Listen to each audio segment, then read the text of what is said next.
So welcome back friends, this is your educator Harsh Srivastava.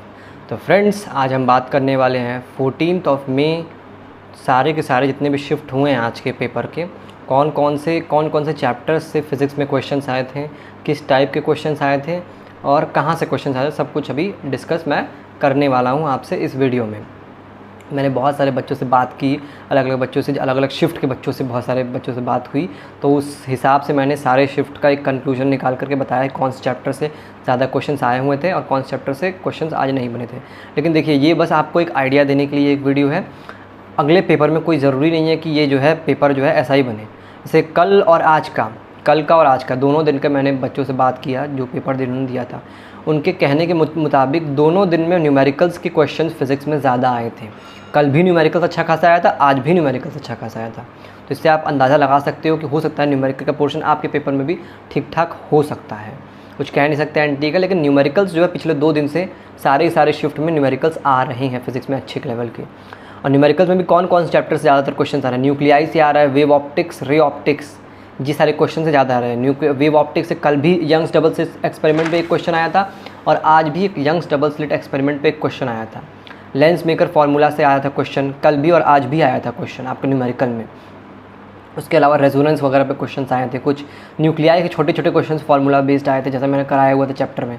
आप जाके देखोगे उसमें से 2 से 3 क्वेश्चन सेम टू सेम उन्होंने न्यूक्लियाई वाइज जो मैंने कराया था, 15 क्वेश्चन मैंने कराए थे, 2 से 3 क्वेश्चन लगभग न्यूक्लियाई के न्यूमेरिकल वाले formula based same to same लगभग मैंने जो कराया था अपने PYQ वाले सेशन में वहीं से उठ के आया। PYQ काफ़ी आए हुए हैं कल के भी पेपर में और आज के भी पेपर में। PYQ कम से कम आपके आए हुए हैं, 5 से 6 PYQs आए हुए हैं सारे शिफ्ट में। 5 to 6 PYQs आपके सारे शिफ्ट में आए हुए हैं आज के शिफ्ट में 14 मई के। PYQs अगर आपने लगाया होगा तो अच्छा खासा आपका नंबर स्कोर हो जाएगा। और उसके अलावा जितने क्वेश्चंस आए हुए हैं वो भी लगभग मैचिंग ही है, मतलब वैल्यूज़ वगैरह थोड़ी चेंज कर दें, कॉन्सेप्ट वही लगना है जो मैंने PYQs कराए थे। अगर आपने उनको देखा होगा तो बहुत ज़्यादा बेनिफिट आपको मिला होगा। मैंने जो क्वेश्चन कराए थे बहुत अच्छे लेवल के मैंने क्वेश्चन कराए थे, लगभग सारे के सारे मतलब उसमें उसी टाइप के क्वेश्चन आपके एग्जाम में आए हुए हैं।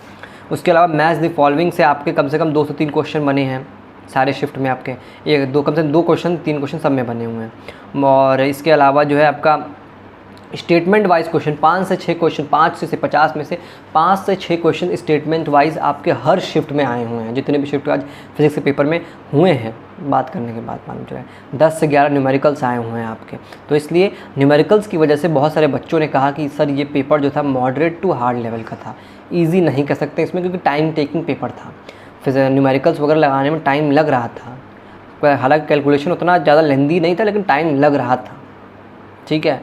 और उसके अलावा कुछ PYQ से भी 2-3 न्यूमेरिकल्स PYQ से भी आए हुए थे, तो आप अंदाज़ा लगा सकते हो। अगर आपने PYQ पढ़ा होगा सेम टू सेम वही उठा के दे दिया तो आप खट से मार के आप आगे बढ़ जाओगे, कोई दिक्कत समस्या की बात नहीं है। तो कुल मिला के आज का जो पेपर था वो आपका मॉडरेट से डिफ़िकल्ट लेवल पे था, ईजी हम लोग इसको नहीं बोल सकते हैं कुछ। अब वो आप पे डिपेंड करता है कैसी आपकी प्रिपरेशन थी, लेकिन मैक्सिमम बच्चों के मुंह से सुनने को मिला है कि सर डिफ़िकल्ट लेवल का था, ये मॉडरेट लेवल का था। हाँ, इजी तो नहीं बोल सकते इन सब पेपर्स को। NTA फिज़िक्स का लेवल बढ़ा रहा है, नीट में भी इन्होंने फिज़िक्स का लेवल बढ़ाया और इसके अलावा JEE में भी बढ़ाया था, और अब जो है CUET में भी इसका असर देखने को मिल रहा है। फिज़िक्स का लेवल हर जगह ये लोग बढ़ा रहे हैं। इसलिए फ़िज़िक्स की तैयारी, जिनका पेपर आने वाला है वो अच्छे से तैयारी करो, और जिनका पेपर हो चुका है उन्हें तो अब टेंशन लेने की ज़रूरत ही नहीं है, वो तो अपना अच्छे से अब मौज करें। और जिनका अभी मैथ्स वगैरह बचा हुआ है, फिज़िक्स केमिस्ट्री हो गया है, वो और पढ़ाई करें। मैंने वीडियोस बनाए हुए हैं केमिस्ट्री वगैरह, फिज़िक्स केमिस्ट्री जिसका बचा है अभी भी समय है, जा करके देखो उन सब क्वेश्चन। ज़्यादा मैंने क्वेश्चंस नहीं कराए हुए हैं, हर चैप्टर में मात्र 15-15, 20-20 क्वेश्चन मैंने कराए हुए हैं। उतना भी अगर आपके एग्ज़ाम में 10 से 15 दिन का समय है, उतना भी करके चले जा रहे हो तो अच्छा खासा आप स्कोर कर सकते हो एग्ज़ाम में। घबराने वाली कोई भी बात नहीं है, टेंशन नहीं लेना है।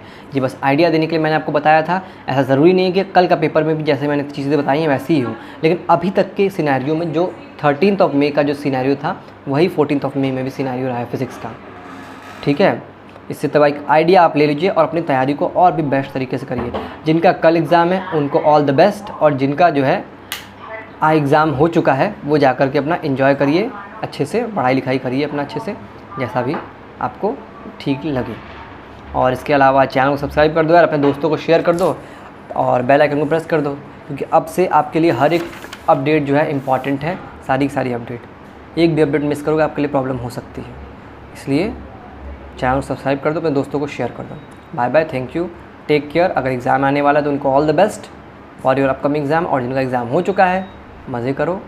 All the best for your bright future. Bye bye.